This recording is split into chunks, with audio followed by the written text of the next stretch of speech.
السلام عليكم ورحمة الله وبركاته كبراننا كبرات ودنا يتكبراتشو يا السنة تي في يا أرحيبو مزنانيا ቤተሰቦቻችን እንደምን ሰነበታችሁ እንደምን ከረማችሁ እነሆ አርሂቡ መዝናኛ ፕሮግራማችን እናንተን ያዝናና ቁም ነገር ያስጨበጠ እንደዚሁም ደግሞ ልዩ እሁዳችሁን ከኛ ጋር ታሳልፉ ዘንድ ዝግጅታችንን ጨርሰን እነሆ በሰዓታችንና በቀናችን ተገኝተናል እስከ ፕሮግራማችን ፍጻሜ ድረስ እንደሁል ጊዜው አብሮነታችሁ አይለይን እያልን ዛሬ ጠንከር ያለ መልእክት አለ ምክንያቱም አርሂቡ መዝናኛ ፕሮግራም ተከታታዮቻችን ያክልኛን እንደምትከታተሉ ምን ያክል ትኩረት ሰጣችሁ እንደምትከታተሉና እንደምታዩ ለመፈተሽ ከአሱና ቲቪ ለእናንተ አዲስ ነገር አለ ከአርሂቡ መዝናኛ እንግዲህ ያው ከዚህ በፊት ጀምረናው አናቀም ምናልባትም አንድ ሁለት የበዓል ፕሮግራሞቻችን ላይ የሆነ ያስለመርነው ነገር ነበረ ዛሬ ግን ትንሽ ቅርጹንም ለየት አድርገን ተመልካቾቻችን ከዚህ በኋላ ዛሬ ብቻ ከዛሬ ጀምሮ ለተከታታይ እንግዲህ ከዚህ በኋላ ያለው ፕሮግራሞቻችን ተመልካቾቻችን እንግዲህ ምን ያክል ፕሮግራሞቻችንን አይተውታል የሚለውን ማየትና ከዚያም በተጨማሪ ደግሞ ቁጭ ብለው ቤት የኛን ፕሮግራም ለሚከታተሉ ተመልካቾቻችን መሸለምም አብሽሩ አይዟችሁ ብሎ ማበረታታትም ይኖርብናል ብለን አስበን እንግዲህ ሁሌ መግቢያ ላይ ሽልማት ነገር ይዘን መተናል ሽልማቱን ግንኛ እንደዚሁ አንሰጥም ምክንያቱም እናንተ ቤተሰቦቻችን ምን ያክል በፕሮግራማችን እየተማራችሁ ምን ያክል ቁም ነገር እየጨበጣችሁ ምን ያክል ከኛ ጋር አለ ነው ዝም ብላችሁ ነው የምታዩት የሚለውን ለመፈተሽ በባለፈው ሳምንት ወይም ደግሞ ዛሬ ከተላለፉት ፕሮግራሞቻችን መርጠን አንዱን ቀጣይ ሳምንት እንጠይቃችሁና እሁድም አይደል እረፍት ቀናችን አይደለም ቤተሰብ እንድንጠያየቅበት ዳታ ሞልተን እንደዚህም ደግሞ ያለፉንን የአሱና ፕሮግራሞች ካሉ ደግሞ ዩቲዩብ ላይ በቀላሉ ፓኬጅ ገዝተን እንድናይ ይሆን ዘንድ ስንት ብር ሞባይል ካርድ ወደ ካርዱ ከመግባታችን በፊት እንግዲህ ካርዱን ከመናገራችን በፊት ዋና ዓላማችንን ትንሽ ጠቀስ አድርገሽልናል ምንድነው ዋና ዓላማችን ፕሮግራሙን እንዲያውት ማድረግ ነው ለምን ከመጀመሪያው ጀምሮ እስከ መጨረሻው ድረስ የትኛውን እንደምንጠይቅ አይታወቅም ስለዚህ አንዷን ጥያቄ ነው አንስተን የምንጠይቀው ምናልባት ለዚህ ሳምንት እንግዲህ ቀላል እናደርገው እንችላለን እንዲሁ እንዲዘጋጁ ደግሞ ተመልካቾቻችን ማይዳ ካርዱን ከመናገሯ በፊት ያው ስልክ ማውጣት ያስፈልጋቸዋል ተመልካቾቻችን ሁላችሁም ስልካችሁን አዘጋጅታችሁ ነው ይሄ ማለት ካርድ ለመሙላት ሳይሆን ጥያቄያችንን ለመመለስ ማለት ነው ካርድ ያው ብሩን ነውኛ እንሸልመው እነሱ ከላኩልን በኋላ በሜሴጅ ቀጥታ ካርዱን እንልክላቸዋለን ማለት ነው ቀድሞ የመለሰ ፈጥኖ አንደኛ የመለሰው ሰው ይሄንን የሳምንታዊ የካርድ ሽልማታችንን ያገኛል ግን መጠኑን አልተናገርንም ስንት ብር ነው ስንት ይሆን እንግዲህ አንሊሚትድ ሳምንታዊ 400 ብር ነው አይደለ ደን መደዋወያም ስለሚያስፈልግ እንደው 100 ብር ብንጨምርበት የመጀመሪያችንም ስለሆነ 500 ብር ቢሆን ለፕሮግራም አዘጋጅ ይፈቀዳል እኛ እንግዲህ እስኪ እናስብበታለን ስለዚህ ቤተሰቦቻችን የአርሂቡ ወዳጆቻችን ሙሉ ሳምንቱን እናንተ ስለ ዳታ ስለ መደዋወያ ምንም አትጨነቁም ማለት ነው ምክንያቱም አርሂቡ መዝናኛ ዘወትር እሁድ ትከታተላላችሁ እሁዱኑ በስልክ ቁጥራችን አማካኝነት መልሳችሁን ከመለሳችሁልን እኛ ወዳውኑ ሞባይል ካርዳችሁን እንልካለን እሁድ እስከ እሁድ ምን አላችሁ ዳታ አላችሁ እንደዚህም ደግሞ መደዋወያ ያላችሁ 100 ብርም የድምጽ በጣም ብዙ ይገዛል ስለዚህ የካርድ ጉዳይ ከዚህ በኋላ ምን ሆነ ማለት ነው አያሳስብም ማለት ስለዚህ ስልኩ ከታች አሁን አስቀምጠናል ይሄን እንግዲህ ስልኩን ጽፈው ይጠብቁን ጥያቄውን ከምትቀያችሁ ስልካችንን ሴቭ አድርጉ ሁሌም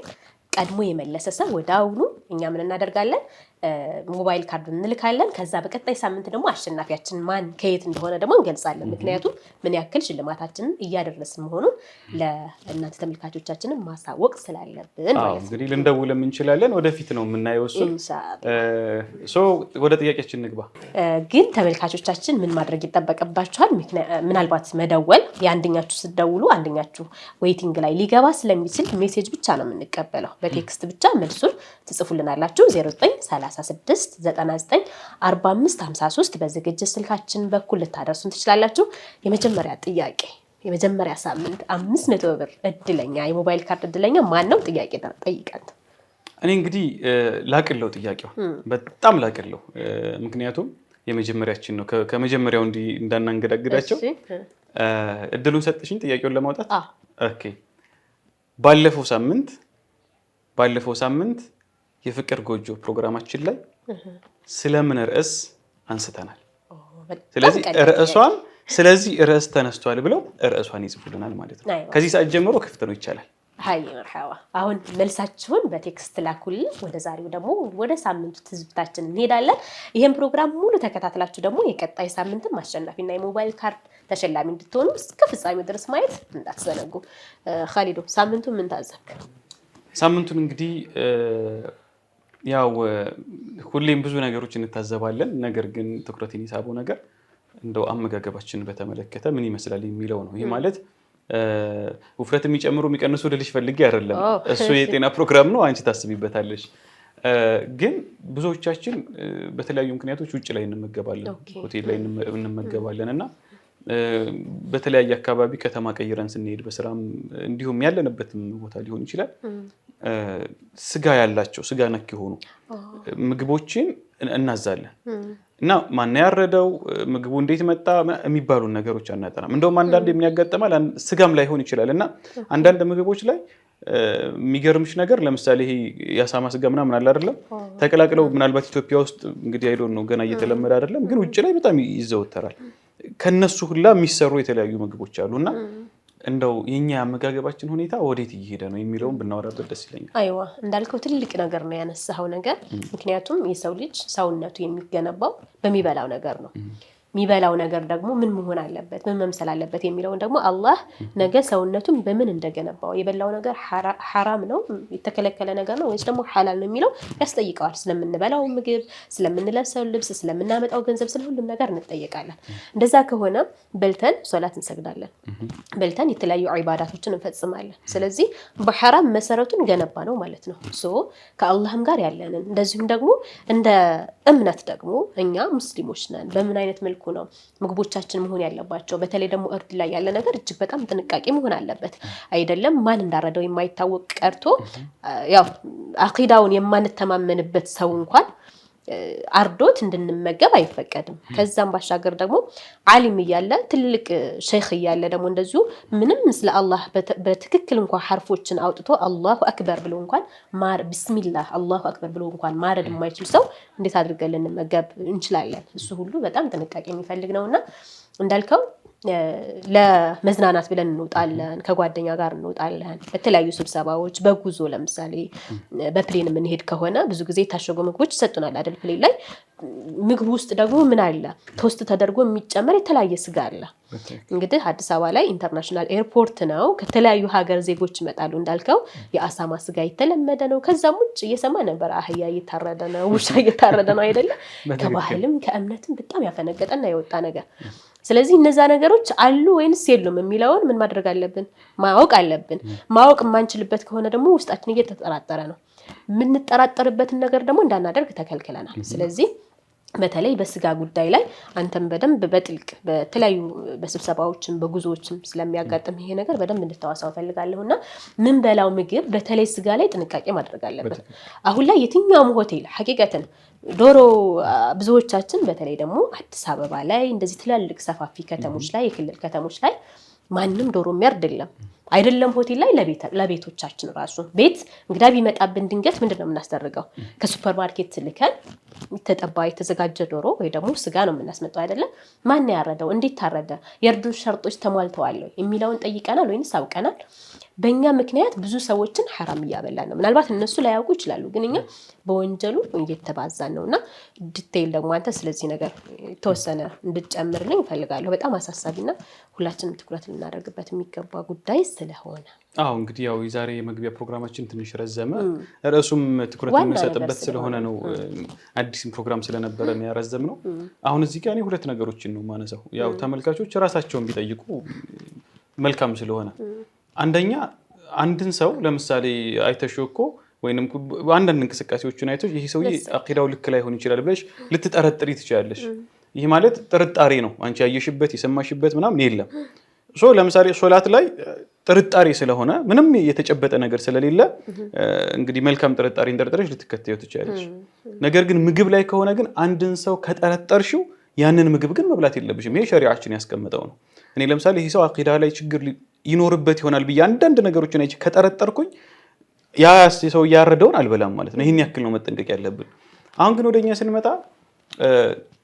እውነቱን ለመናገር ሆቴሎች ላይ ለመዝናናትም ለጉዞም ግዴታም ሆነብን ስብሰባም ሆነ ሆቴሎች ላይ ያሉ ሁኔታዎችን ስናይ ሙስሊሞች እንዲሁ ይበላሉ። እንደውም አንድ ትሬንድ አለ። የሆቴል ምግብና የሱፐር ማርኬት ምግብ ሐላል እስኪመስል ድረስ አራጁ ሳይታወቅ እንዴት እንደታረደ ሳይታወቅ በቃ የተፈቀደ እስኪመስል ድረስ እንደውም አንዴ እኔ ምን ገጥሞኛል። ስብሰባ ሆነን ሆቴል ላይ ነው ምግብ የተዘጋጀውና ጠየቅን ጓደኞችም ነበሩና ይሄንን እንዴት ነው ይሄ ስጋ ማን ያረደው ምናምን ብለን ጠየቅን። እንዳጋጣሚ ሆቴሉ አሉት እንደዚህ አብረው የአትክልተኞች ምናምን አሉ። ከነሱ መካከል ሙስሊሞችን መርጦ ያሳርዳል እና ከሌ ነው በሚታወቅ ሰው ተጠቆምን እና አንድ ሰው ምን አለን፣ ምን ችግር አለው? ይሄ እኮ የሆቴል ምግብ ነው። ይሄን ያክል በጣም አቅልለውት ጉዳዩን እና አሁን የምንበላቸው በርገሮች፣ የምንመገባቸው የተለያዩ ስጋዎች ጥብስም ሊሆን ይችላል፣ ቀይ ወጥም ሊሆን ይችላል። በተለይ ደግሞ ዶሮ ነክ ነገሮች ለምሳሌ አሩስቶ ሊሆን ይችላል፣ ሌሎችም አሉ በጣም ብዙ እና አሁን አንዳንዴ ደግሞ የሚሸወዱት ምን መሰለሽ፣ የሙስሊም ምግብ ቤቶች አሉ። አሁን የሙስሊም ምግብ ቤቶች ተብሎ እነዛ ምግብ ቤቶች ግን እነዚህን ስጋዎች የሚያመጡበትን ቦታ አይጠነቀቁም። ለምሳሌ እኔና አንቺ ስሙን አንጠቅስም፣ የሆቴሉን ወይም የካፌውን ስም አንጠቅስም። አንድ ያጋጠመን ነገር አለ። ሂደን ስንጠይቅ ዶሮ ከየት ነው የሚመጣው ማን ያረደው ብለን ስንጠይቅ ታስታውሻለሽ፣ በግልጽ አስተናጋጁ ያውም በግልጽ ከሱፐር ማርኬት ነው የሚመጣው ብሎ በግልጽ ነገር። ነገር ግን ስታይ ስሙን የሙስሊም ምግብ ቤት ነው። ስለዚህ ይህን ያክል እንዲሁ በዘፈቀደ እየተመገብን ደግሞ ሐራም የሆነ ነገር ስትመገቢ ዒባዳ ላይ ተደግሚያለሽ። ቀልባችን እየደረቀ ይሄዳል። ሶላቱ ይከብደናል። ጾም ስንጾም በጣም ብዙ ነገሮች ያጋጥሙናል። ስለዚህ ሆቴል መሆኑ ብቻ ሳይሆን የሙስሊም ምግብ ቤት መሆኑ ብቻ ሳይሆን ስንት ሰው ነው ቃሉን የሚያከብረው? ስንት ሰው ነው የሙስሊም ምግብ ቤት ብሎ ከፍቶ ስንት ነገር እየተካሄደ ያለውና መንገድም ላይ ሆነ በቃ በማንኛውም ሁኔታ ከቻልን በቤታችን መመገብ። ለምን ውጭ ላይ ስታዘወትሪም አንደኛ ኢኮኖሚካሊ ሼፎች ተብለው እኮ በነገራችን ላይ ሙስሊም ያልሆኑ ሰዎች የሙስሊም ምግብ ቤቶች ላይ ይሰራሉ በሼፍነት ተቀጥረው ማለት ነው። ስለዚህ ኢኮኖሚካሊም እንዳልሽው ከባድ ከመሆኑ በተጨማሪ ደግሞ አንቺ ቤትሽ የሰራሽው በውዱእ የሰራሽው ቁጭ ብለሽ በእንዲህ አይነት ሁኔታ የተሰራው ምግብ በጣም የተሻለ ነው። ውጭ ላይ ማንነቱን የማታውቂው ሰው ውዱእ አያድርግ ሙስሊም ይሁን አይሁን የማታውቂው ሰው እንደፈለገ የሰራው ምግብ በልተሽ በጣም ከባድ ነውና ከቻልን ስጋ ነክ ነገሮችን አጣርተን ባንጠቀም መልካም ነው። ግን አጣርተን ማን ያረደው፣ እንዴት ነው የታረደው፣ ከየት ነው የመጣው የሚለው ልንመረምር ዲን ነውና እንደው ግድ የለሽ ባንሆን የሚል ሐሳብ አለ። በጣም ትልቅ ነው። እኔም የገጠመኝ ነገር አለ። ደወልኩኝና ጠየቅኩኝ ከተማው ላይ ማለት ነው፣ ከየት ነው ስጋ ማን ነው የሚያርድላችሁ? ከዛ እንዴ አሳርደን ነው ዘጋው ስልክ ላይ ተቆጥቶ ሌላ ቦታ ተጠቆምኩኝ። እንግዳ መጥቶ ነበርና ቢሮ አካባቢ ከዛ የግዴታ ሰዎችን ማለት ስለነበረብኝ ከዛ 3-4 ቦታ ደወልኩኝ። አይ በቃ ካልፈለጋችሁ መተው ነው ምላሽ እንኳን የማይሰጡ አሉና ስለዚህ እስከዚህ ድረስ ነው ማለት ነው። እንደጠቀስከው አንተ ማለት በቃ መውጣት ግዴታ ከሆነብን መብላት ግዴታ ከሆነብን አማራጮች አሉ እኮ አሁን ላይ የግዴታ ስጋ ብቻ አይቀርብም አይደለ? አልጫ ነገሮች አሉ፣ የጾም ምግብ ተብለው ይዘጋጃሉ፣ ፍራፍሬዎች አሉ፣ ጁሶች አሉ። እነዛን ተጠቅመን መውጣት እንችላለን። በተለይ ደግሞ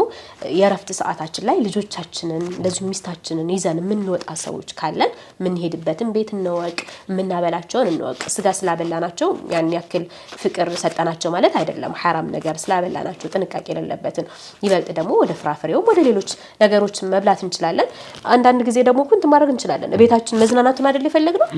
ችግር የለውም። ቤታችን ላይ ሰርተን አዘጋጅተን ከዛ በኋላ ሽገህ ይዘህ ትሄዳለህ። እዛ የምትጠቀመውን የተወሰነ ብዙ አስጊ ያልሆነ እነዚህ ውሃ ልትጠቀም ትችላለህ። እንደዚሁም ደግሞ ቀለል ያሉ ነገራቶችን ተጠቅመን በዛ መልኩ ደስተኞች መሆን እንችላለን። አንዳንድ ጊዜ አሁን ላይ ቢስሚላህ ብለህ ብላ በስቷል። አያጋጥምህም? በትክክል ያው ሲታረድም ቢስሚላህ ነው፣ ስትበላም ይሄ እንደው እውነቱን ለመናገር ያው ሌላ ጊዜ እናወራበታለን። አሁን ሙሉ እየቋጨን ነው የምንሄደው። እንግዲህ ከአላህ ስም ውጪ ሌላ ተወስቶበት የታረደን ምግብ እሱን እንቶ ይሄንን እንቶ የሙስሊም ያልሆኑ ቤቶች ውስጥ እየተገቡ ችግር የለም ማውራትም ካለብን ሌላ ጊዜ ነው የምናወራው። ግን ምንድነው እንዳይደጋገም ነገሩ አንቺም አንስተሽዋል እኔም አንስተዋለሁ በደንብ። ዋናው ፍሬው ነገር ምንድነው ለጊዜያዊ ማለት ተመግበ ነው ቆሻሻ ሆኖ ለሚወጣ ነገር ጊዜያዊን ስሜት ትንሽ ደስታን ለሚሰጠን ነገር ተዘናግተን ኬርለስ ሆነን ዲናችንን ድንበር ባናልፍ ራሳችንን በሐራም ባንገነባ በጣም መልካም ነው። በተለይ ደግሞ ልጆች ህፃናቶች ሰውነታቸው ከልጅነት ጀምሮ ይሄን حرام የሆነ ነገር እየበሉ ካደጉ አሁን አንዳንድ ክርስቲያን ቤቶች ሄደው ህፃናቶች ስጋ ሲቀርቡ ላይ ህፃን ነው ምን ችግር አለው ምናምን ይላሉ ግን እንደዛ ሲገነባ ዑለማዎቻችን ያስቀመጡት ምንድነው ልጁ ቀልቡ እየደረቀ ዒባዳ እየከበደው ነው የሚያድገው ሲያድግምና ኢንሻአላህ ደግሞ ሌላ ጊዜ ርዕስ አድርገን እንመጣለን ማለት የቀረ ሐሳብ ካለሽ ወደ አንቺ ልመለስና ጨርሳለሁ ተመልካቾቻችን እንግዲህ ትኩረት አድርገን ቤተሰቦቻችን በጓደኛ ሸምም ልንያዝ አይገባም ከሱፐርማርኬት እያመጣን ልንሰራ አይገባም ይቅርብን ባይበላ ይቀር ምክንያቱም ቀልባችን ይበልጣልና አላህ ይበልጥብናልና አላህን እናስቀድም ሁሉ ጊዜ መንቀሳቀሶቻችን አላህ ያግዘናል እንዳይረሳ መልሳችሁን ያልመለሳችሁ ካላችሁ እስካሁን ያስታውሳችሁ ካላችሁ መልሱ ቀጣይ ከፍቅር ጎጆ ፕሮግራማችን ላይ ደርሰናል እንግዲህ በፍቅር ጎጆ ሁሌም በየሳምንቱ እኔና ኻሊዳ ያው ለጊዜያዊ እና ዑመር የት ሄደው ነው አይመጡም እንደ ያላችሁናላችሁ ኢንሻአላህ ይመጣሉ ግን ባዶ ከሚሆን እኔና ኻሊዳ እንግዲህ የመተወን ብቃታችንን እያሳየን ነው ብዙዎቻችን እያሳቅናችሁ ነው እንደዚህም ደግሞ በዚህ መንገድ ለምን ነው የምትሰሩት ምትሉን አለ ያው ድራማ ስለሆነ ማስተማር ስለሆነ የምንፈልገው ለዛ ነው ዛሬም እንደዚሁ ድራማም አለን እንደዚህም ደግሞ እጅግ በጣም መሰረታዊ ዕውቀቶችንም ልንይዝበት ራሳችን ልንፈትሽበት የምንችልበት ደግሞ የውዱ ሼኻችን የሼኽ ኸድርም እንደዚሁ ደግሞ ማይጠገብ ትምህርት አለን ኻሊዶ ዛሬ ስለምን እናውሳ ያው እንግዲህ ድጋሚ አንቺን ባልቴት ማድረግ ከባድ ነው እንደባለፈው አንዳንድ ሰዎች በነገራችን ላይ ካነሳ ነው አይቀር ሐሳቡን ባለፈው እንዲ አጋዡ ነሽ የሰራሽ ጊዜ አንዳንድ ዛቻዎች ደርሰውናል ከዚህ በኋላ ማይደን እንደዚህ አይነት ነገር ብታሰሩ የሚል አንዳንድ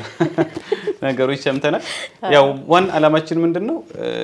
እኔና አንቺ በተለይ ያው በዋናነት ሆስቱን ነው የምንሰራውና ድራማ ላይ ላይዋጣልን ይችላል ግን ሰዎች እየሳቁ እየተዝናኑ ባለባበሳችን ይሁን ባለመቻላችንም ሊሆን ይችላል እንዲማሩበት ነው ጥቁም ነገር እንዲወስዱበት ነው የምፈልገው ዛሬ እንግዲህ ብዙዎቻችን የምንዘናጋበት በየማምነው ነገር የሶላት ጉዳይ ነው እንግዲህ በተለያዩ አጋጣሚዎች ሶላት ያልፈናል ለምሳሌ በእንቅልፍ ሲባል ሌሊቱን ቁጭ ብለን እናሳልፍና እንደው ሸኻችን በደንብ ያወሩበታል እኔ በዱዓ ለማለት አንዳንዴ ይከብደኛል ለሶሻል ሚዲያ ላይ ቁጭ ብለን ነው በጎን ዱዓ የሚመስል ነገር ቢኖርንም ማለት ነውና በሱም ሊሆን ይችላል በስራ ምክንያትም ሊሆን ይችላል በተለያዩ አጋጣሚዎች እንደቀላል ነገር ሶላት ያልፈናልና እንደው ይሄን ነገር ብናወራበት ብለን መተናል አይዋ እንግዲህ ዛሬ በተለይ ደግሞ የፍቅር ጎጆ ላይ ባልና ሚስቶች ተጠቃሽ ናቸው ጓደኛሞች እናትና ልጆች እነዚህ ሁሉ ፍቅር ጎጆ ውስጥ የሚገቡ ናቸውና ቤተሰብ ምን ኃላፊነት አለበት ባል ምን ኃላፊነት አለበት በሚስቱ ላይ እንዴት ሳርገን ሶላታችን እንደቀላል ነገር ልንዘነጋው ልናሳልፈው እንችላለን በደንብ ይቆረቆረን ዘንድ ድራማውን ማዘጋጅተንላችኋል ውድ ሼኻችንም አሉ ስለዚህ በቀጥታ ወደ ፍቅር ጎጆ ፕሮግራማችን እንሄዳለን